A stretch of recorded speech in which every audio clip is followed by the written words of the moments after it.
একটা গণ আন্দোলনে যে কোনো যে সংগঠন কিংবা অংশীজন তারা সেখানে অংশগ্রহণ করতে পারে তার নিজস্ব দলীয় দৃষ্টিভঙ্গি থেকে।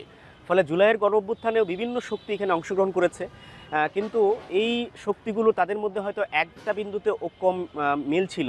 সেটা হচ্ছে যে আমরা যে আওয়ামী লীগের শাসন কিংবা হাসিনার শাসন সেটার পতন চেয়েছি, কিন্তু এখানে প্রত্যেকটা শক্তি কিন্তু তাদের দৃষ্টিভঙ্গি থেকে অবস্থান নিয়েছে। ফলে এই আন্দোলনে জনগণ ছিল এবং জনগণের সাথে আমরা যুক্ত ছিলাম। এখানে বামপন্থীরা কিংবা অন্যরা আমরা জামাত শিবিরের সাথে যুক্ত হয়েছি এরকম কোনো প্রশ্নই আসে না।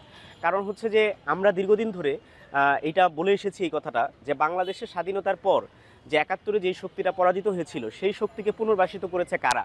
আমরা ইতিহাসের দিকে তাকালে দেখব যে এখানে স্বাধীনতার পর জিয়াউর রহমান, তারপরে আওয়ামী লীগ, এই যে দুটা বড় দল তারা প্রত্যেকেই কিন্তু এখানে জামাত শিবিরকে পুনর্বাসিত করার রাজনীতি এখানে করেছে।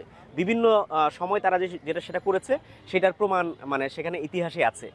সেখানে তারা কেউ জোট করেছে, কেউ কৌশলগত ঐক্য করেছে, এভাবেই তারাই কিন্তু বরঞ্চ এখানে জামাত শিবিরকে পুনর্বাসিত করার রাজনীতিটা করেছে। তাহলে বামপন্থীরা সেই জায়গা থেকে আমরা যেটা বলার চেষ্টা করেছি যে ৭১-এর যে পরাজিত শক্তি তাকে যদি মোকাবেলা করতে হয় আদর্শিক রাজনৈতিকভাবে মোকাবেলা করতে হবে, এবং সেই লড়াইটা আমরা মনে করি এখনও বামপন্থীরা আমরা সেটা করে যাচ্ছি এবং সামনের দিনেও আমাদের সেই লড়াইটা করতে হবে।